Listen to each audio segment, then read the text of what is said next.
Voy a tratar de establecer una caracterización del cine de Raúl Ruiz desde la perspectiva de la teoría de la literatura fantástica. En general, lo fantástico en el cine no se ha estudiado mucho, ¿no?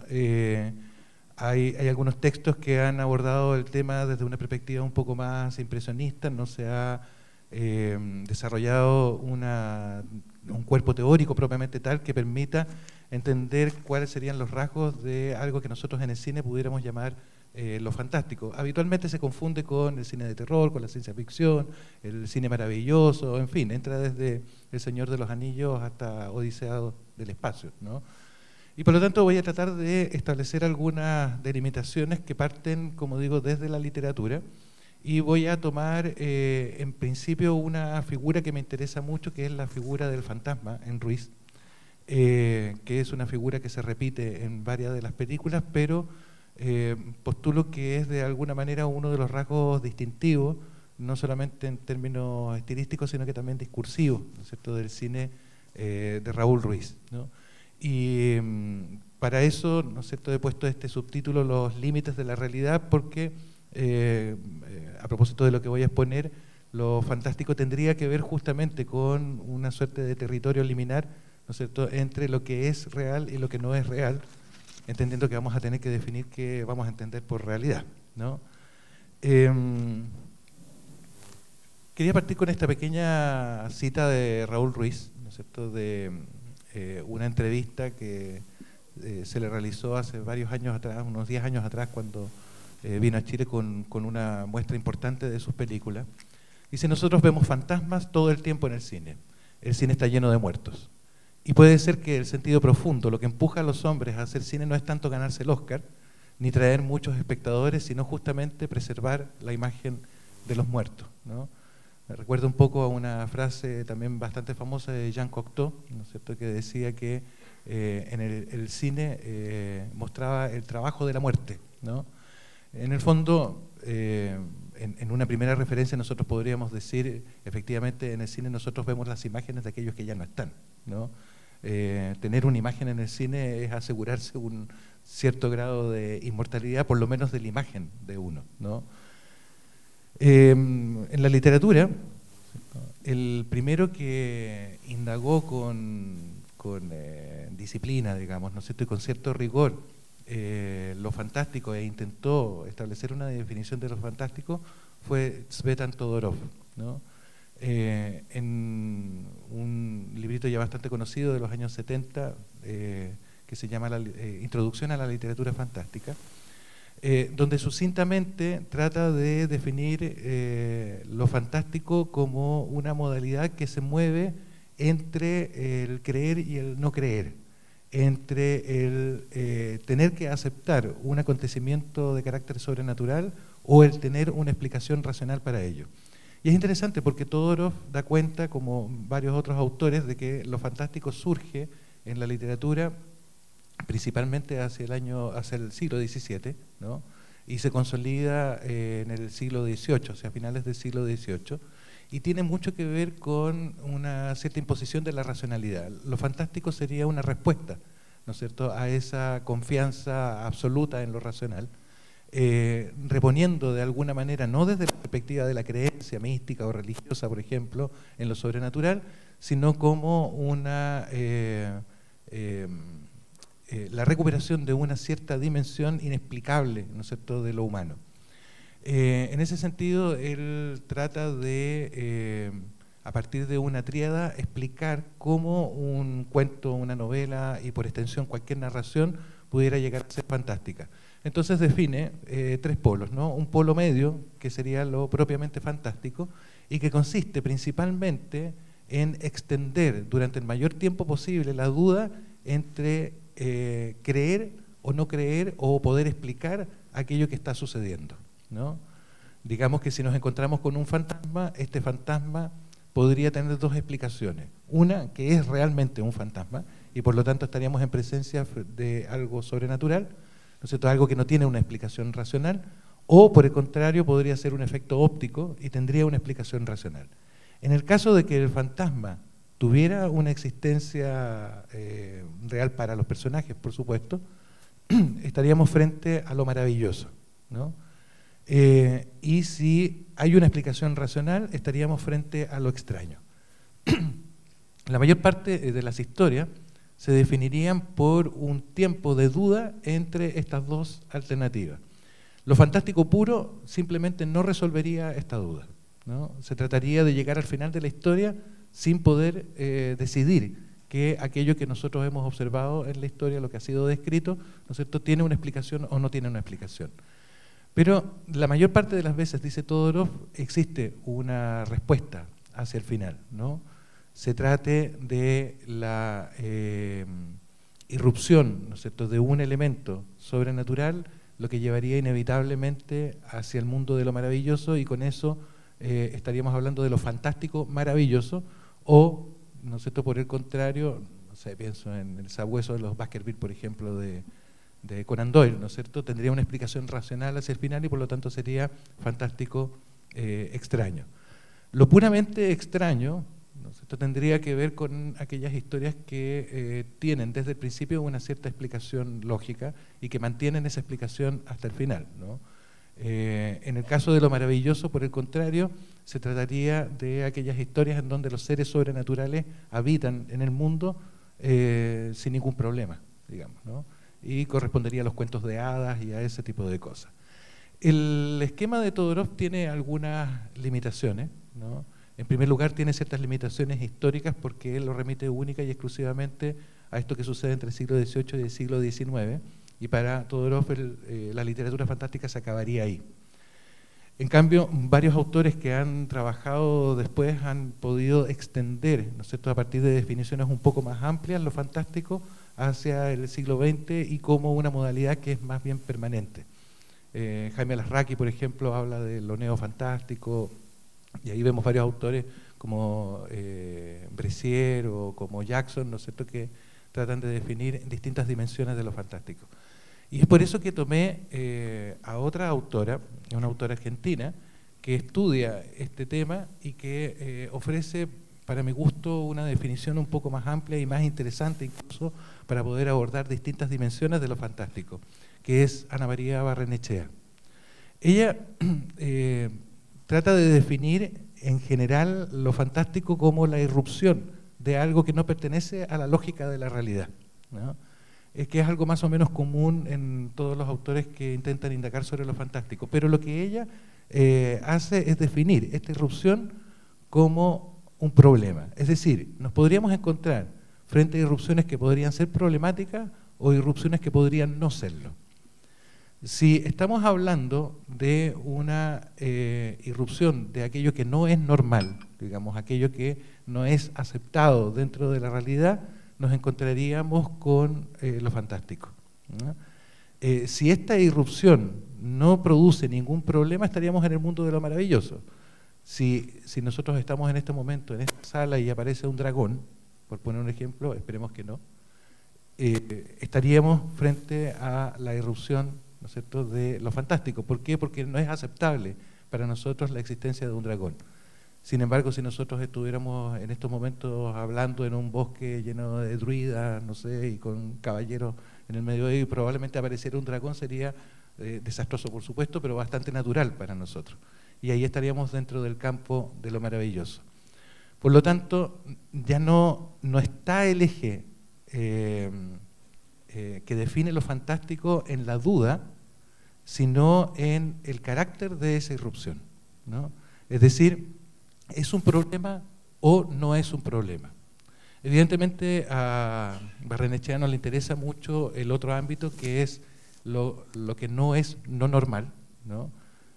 Para no decir lo normal, digamos, no produce, ¿no es cierto?, ningún tipo de irrupción de algún elemento que venga a problematizar la realidad, ¿no es cierto?, y que corresponde a aquello que es posible, y dentro de eso nosotros podríamos situar una infinidad de historias, ¿no? Que tienen que ver con el realismo, con el naturalismo, no sé, o con algunos géneros, ¿no? Dentro de eso podría entrar, por ejemplo, lo extraño, ¿no? Y las historias policiales entrarían dentro de este esquema. Ahora, ¿qué me interesa de esto a mí? Es justamente el tema del problema. Si nosotros tenemos un mundo que podemos definir el mundo como lo real, ¿no es cierto? Y nos circunscribimos en general a nuestra experiencia y a aquello que nosotros reconocemos como lo real, tendremos por defecto un mundo que pudiéramos denominar lo no real, ¿no? El mundo de lo real es en realidad el mundo de lo conocido, ¿no? Es el mundo en donde nosotros nos movemos. De hecho, podríamos decir, voy a adelantarme un poco, que es el mundo que nosotros podemos nominar, o sea, el mundo del lenguaje, de alguna manera. Y evidentemente lo no real sería el mundo de lo no conocido, ¿no? Que desde el punto de vista de la nominación, ¿no es cierto?, sería lo innominable, ¿no? Un maestro de la literatura como Lovecraft manejó justamente desde la perspectiva del lenguaje la presencia de lo no real, ¿no? O de lo no aceptable desde la perspectiva del lenguaje, y es por eso que Lovecraft, curiosamente, ha sido uno de los que ha proporcionado grandes monstruos en la historia de la literatura y no describe ni uno solo de esos monstruos, ¿no? Simplemente describe las sensaciones que uno tiene al observarlo, el personaje, ¿no? Por lo tanto, nos encontraríamos frente a un territorio que es liminar, ¿no es cierto? Un territorio fronterizo, un territorio en donde se produce este encuentro. Veámoslo desde otra perspectiva. Tenemos el mundo de los vivos, ¿no es cierto?, y tenemos el mundo de los muertos. Aceptemos, ¿no es cierto?, que existe una separación entre ambas instancias. Los que están vivos, ¿no es cierto?, convivimos aquí, y los muertos no están acá. No me voy a meter en líos para decir dónde están, ¿no? Pero definitivamente ya no están acá. De un lado tenemos el mundo de lo nominado, ¿no es cierto? Nosotros nos seguimos moviendo con el lenguaje, ¿no es cierto? Y el mundo de los muertos es un mundo ya no nominado, ¿no? En el sentido de que no habría un lenguaje, ¿no es cierto?, entre los muertos, estamos suponiéndolo, por supuesto, ¿no? Y es justamente en medio de estos dos territorios, ¿no es cierto?, del territorio de los vivos y de los muertos, donde se sitúa el fantasma.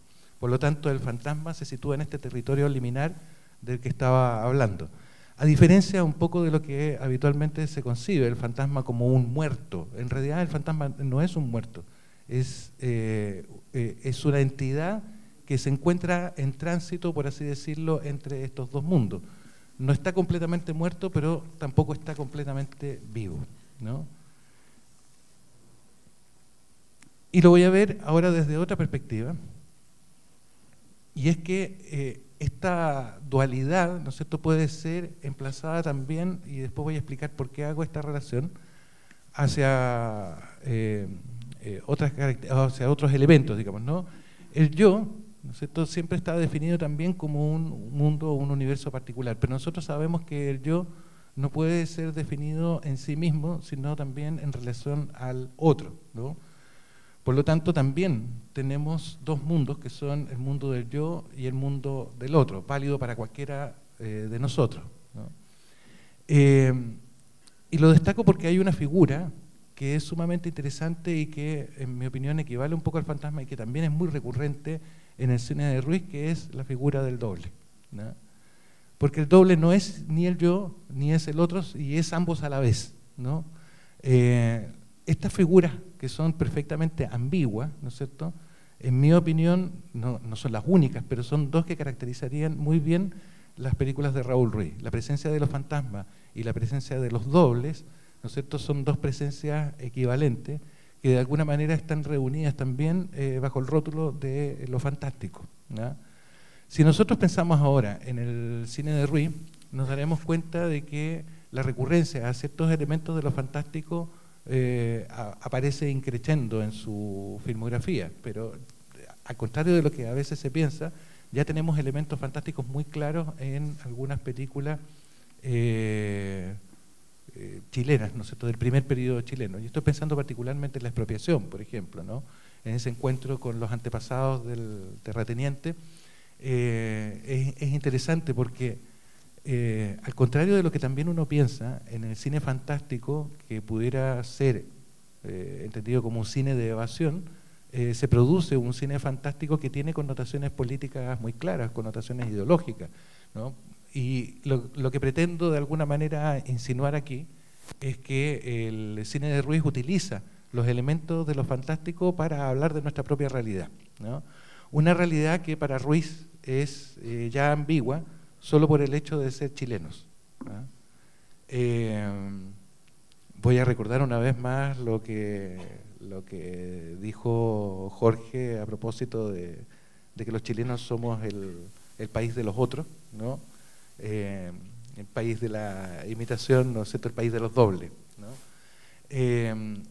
Raúl Ruiz, a propósito del lenguaje que utiliza el chileno, dijo en varias ocasiones, en distintos tonos y con distintos acentos, que nosotros tenemos una particularidad en el habla, y que es que nosotros podemos empezar a hablar sin saber qué es lo que vamos a decir, ¿ya? De hecho, ¿no es cierto?, decía Ruiz que nosotros podemos comenzar a construir una frase sin verbo o con varios verbos, ¿no? Y podemos ir pensando en la medida que vamos hablando qué es lo que queremos decir realmente. Y contaba una anécdota que me parecía súper interesante en una entrevista que recomiendo, la pueden encontrar en Vimeo, que le hicieron en el Festival de Rotterdam, en donde hay que él bautizó el holandés errante, que es el entrevistador, ¿no?, que no sabía muy bien cómo entrevistarlo. Y le cuenta la anécdota de un político chileno, ¿no es cierto?, que después del golpe se exilia en Alemania Oriental y está dando un discurso, tiene un traductor al lado, y en un momento el traductor se queda callado, ¿no?, mientras está dando su discurso este político. Y habla y habla y habla, y de repente le pregunta que por qué no sigue traduciendo, y le dice: estoy esperando el verbo, ¿no? Es decir, estamos hablando de una divagación. Y esto es bien interesante, porque si uno piensa en nuestro lenguaje es de alguna manera también liminar, ¿no?, entre qué es y no es, entre qué somos y no somos, entre qué decimos y no decimos, ¿no? Por eso para mí es importante el tema del lenguaje en Raúl Ruiz, por esto y por muchas otras cosas más. Se puede hacer una tesis completa sobre el modo en cómo Raúl Ruiz usa el lenguaje. Entonces, para poder visualizar esto, me voy a remitir a una película que no sé si habrá sido coincidencia o alguna mano organizadora ahí, se va a ver hoy día, ¿no?, que es Las Tres Coronas del Marinero. Las Tres Coronas del Marinero, ¿no es cierto?, todos la conocemos bastante, ¿no es cierto?, es quizá junto con, internacionalmente hablando, ¿no es cierto?, una de las películas más famosas de Raúl Ruiz, ¿no?, quizás junto con El Tiempo Recobrado, en fin. Esta es parte del principio de la película. La película en realidad parte con un plano sobre un vaso con un licor, ¿no?, y con una plumilla, y la cámara recorre una mesa hasta una mano que está escribiendo con una plumilla también sobre un papel. Y aparece un texto que es una cita de Los viajes de Gulliver, ¿no?, de Jonathan Swift. Y después de eso viene esta imagen. Y es interesante porque ya el hecho de que la película parta con una cita a Jonathan Swift nos está hablando de ciertos territorios ignotos. Nos está hablando, en primer lugar, o nos está sugiriendo un género, que es la literatura de viaje. Pero no cualquier viaje, porque el viaje de Gulliver es un viaje fantástico, ¿no? Es un viaje a territorios exóticos, pero no solamente exóticos, sino que también territorios no nominados, por así decirlo. E inmediatamente después de esto viene esta imagen donde se suceden los créditos de la película. Y me parece que es una imagen también tremendamente emblemática. No es casual, creo, que parta de esta manera. En el texto de Swift se habla de un viaje que están realizando hacia las Indias Orientales, ¿no? Cuando hablamos de las Indias Orientales, ¿no es cierto?, estamos pensando en Asia, ¿no es cierto?, en Oriente, y por lo tanto estamos pensando en una determinada dirección. En este plano vemos cómo el barco se conduce hacia el ocaso, ¿no? Pero el ocaso está asignado por este nubarrón negro, ¿no? Por lo tanto no podemos ver qué hay más allá. El barco se dirige entonces a un territorio misterioso. Sin embargo, su dirección es al oriente. Por lo tanto, si es al oriente y el sol se pone en el poniente, lo que estamos haciendo es asumir la posición tradicional del mapa europeo, pero dirigirnos por el Pacífico desde América hacia Asia, ¿no? Y que es el viaje que marca justamente el personaje de la película. Esta imagen resumiría de alguna manera lo que nosotros vamos a ver. O sea, vamos a ver, ¿no es cierto?, un viaje hacia un lugar desconocido, un viaje en donde se va a producir un encuentro con lo disoluto, digamos, lo etéreo, ¿no es cierto?, que es la nube, pero es una nube negra, ¿no? Por lo tanto tampoco es un viaje muy auspicioso desde esa perspectiva, ¿no? Y voy a tomar un par de ejemplos de la película. Uno es también uno de sus momentos más conocidos, que es el hundimiento del Fun Challenge, ¿no es cierto?, del barco donde viaja el marinero, ¿no? Para los que no la hayan visto muy sucintamente, el marinero es reclutado en un barco fantasma. Eso nos vamos dando cuenta de eso en la medida que va avanzando la película, ¿no? Al principio nos parece un barco extraño solamente, pero después nos damos cuenta de que hay algo bastante más raro. Y lo interesante aquí es que el barco se hunde y después vuelve a surgir, ¿no? Y esto lo observa el marinero, que huye del barco mientras todos los otros están tranquilos mientras se está hundiendo, ¿no? Y los otros están tranquilos porque son fantasmas, ya están muertos, ¿no? Él es el único vivo que está arriba del barco. Dice Ruiz también, a propósito de otra película que realizó en Chiloé, Las Soledades, ¿no? Donde entrevista a niños a propósito de los mitos chilotes, ¿no es cierto? Hablan del Caleuche, ¿no? Y el Caleuche aparece como un barco habitado por muertos. Y dice Ruiz que el Caleuche que él recuerda era justamente el Caleuche que para seguir flotando requería de la presencia de un vivo, ¿no? O sea, tenía que haber un hombre vivo arriba del barco para que el barco pudiera sostener a todos los muertos, por así decirlo. Bueno, dice que eso cambió con el tiempo cuando volvió a Chiloé y se dio cuenta de que los mitos también morían, ¿no? Pero es interesante dentro de esto que el barco, ¿no es cierto?, barco fantasma, se hunde, vuelve a surgir y surge con otro nombre, ¿no? Es decir, cambia el nombre. Y de hecho el barco cambia el nombre habitualmente, ¿no? Como lo indica en un momento hacia el principio de la película el personaje, ¿no? Cambia de nombre y cambia de situación geográfica porque cada nombre además está asociado a un puerto distinto, ¿no? El personaje entonces lo tenemos habitando propiamente un territorio, el del barco, ¿no es cierto?, que es liminar, ¿no? Es decir, es ese territorio fantasmal en donde no está ni en el mundo de los vivos ni en el mundo de los muertos. Esta es una de las razones por las que podríamos entender las Tres Coronas del Marinero, aun cuando no es la única película que habla de este tema ni antes ni después en Ruiz, como una película sobre el exilio, ¿no? Y sobre la situación del exiliado. El exiliado, ese yo que se encuentra en el mundo de los otros, pero al mismo tiempo no puede estar en ese mundo de los otros y por lo tanto se sitúa en esa especie de espacio liminar. Me parece que es un poco lo que está de fondo, ¿no es cierto?, en la película. Hay que pensar que el guión de esta película Ruiz lo concibió bastante tiempo antes, ¿no?, al poco tiempo de haber salido exiliado, ¿no es cierto?, cuando ya se encontraba en Europa en una temporada en España, si no me equivoco, ¿no? Tenemos gente aquí que puede corroborar eso.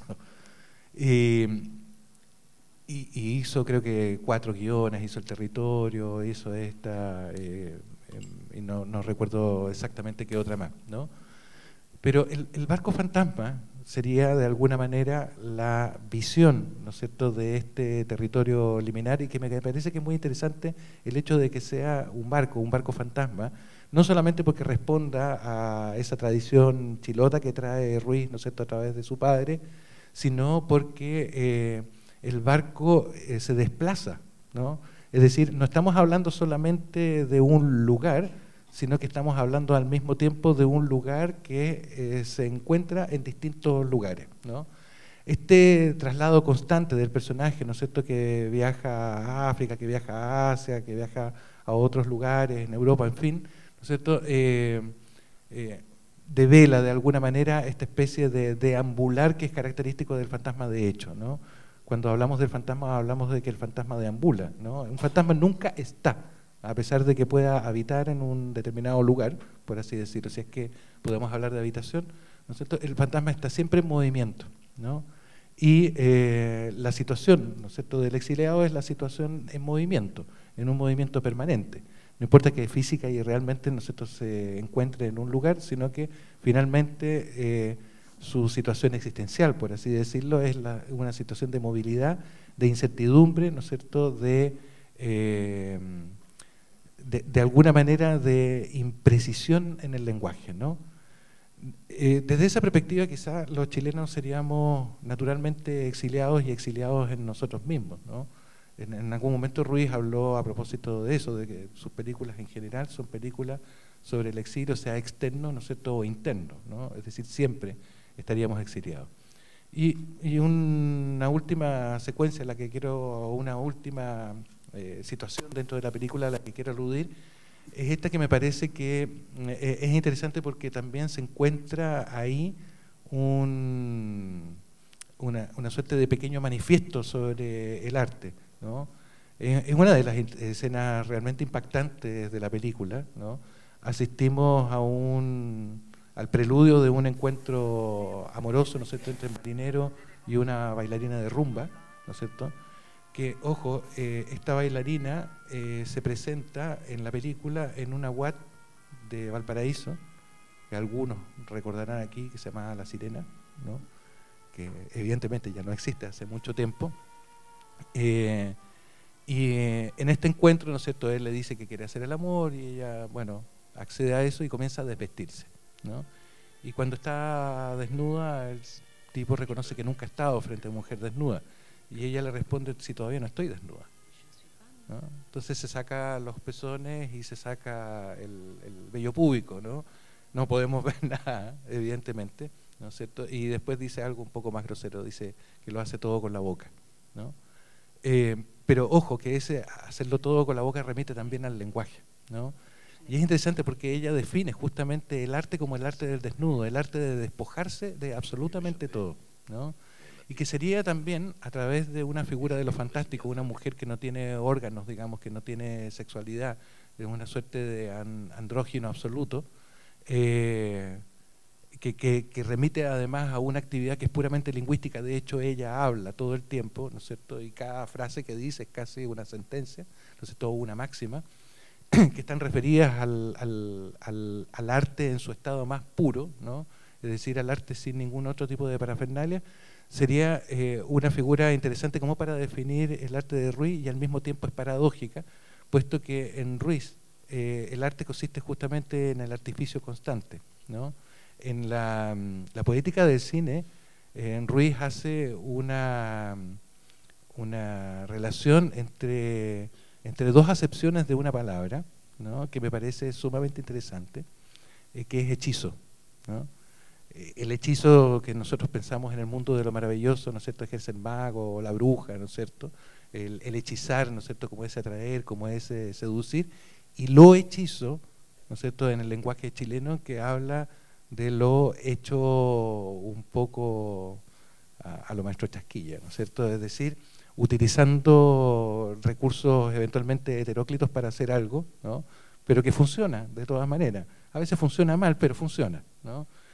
Y eso de lo hechizo y el hechizo, ¿no es cierto?, sería esa ambigüedad que también está ahí en Ruiz. Interesante porque lo fantástico requiere, lo voy a decir para ir concluyendo, de que nosotros lo que vemos pensemos que realmente está sucediendo, ¿no? O sea, siempre depende de eso el efecto de lo fantástico. Si en Carta de una señorita de París, de Julio Cortázar, se nos dice que el personaje está vomitando conejitos blancos, efectivamente nosotros tenemos que pensar que está vomitando conejitos blancos. En la Metamorfosis, Gregorio Samsa efectivamente se transforma en un asqueroso bicho, ¿no? Más allá de los significados que pueda llegar a tener, nosotros tenemos que aceptar que esas cosas suceden, ¿no? Y lo que hace Ruiz es mostrarnos cómo suceden esas cosas, ¿no?, la escena de los gusanos y cosas de ese estilo, pero al mismo tiempo nos está diciendo que eso es un truco, ¿no?, que todo esto está más bien del lado de Méliès que del lado de Lumière, ¿no? Y es interesante porque justamente el cine de Ruiz es también un cine del dispositivo, porque el dispositivo está puesto por delante. Bueno, solo para concluir, porque sé que se me acaba el tiempo y me pongo más ruisiano todavía en la medida que voy hablando, quisiera decir que Raúl Ruiz es un excelente camino como para entrar al mundo de lo fantástico en el cine, y desde ahí, ¿no es cierto?, creo yo, es uno de los directores más honestos que ha tenido el género, si es que lo podemos llamar género, pero eso es otra definición, otra discusión, y que permite comprender de alguna manera cuál es la vara con la cual tenemos que medir aquello que denominamos cine fantástico, ¿no? Y despejar un montón de otras películas que en realidad pertenecen más bien al ámbito de lo espectacular y que no tienen realmente nada de fantástico. Muchas gracias.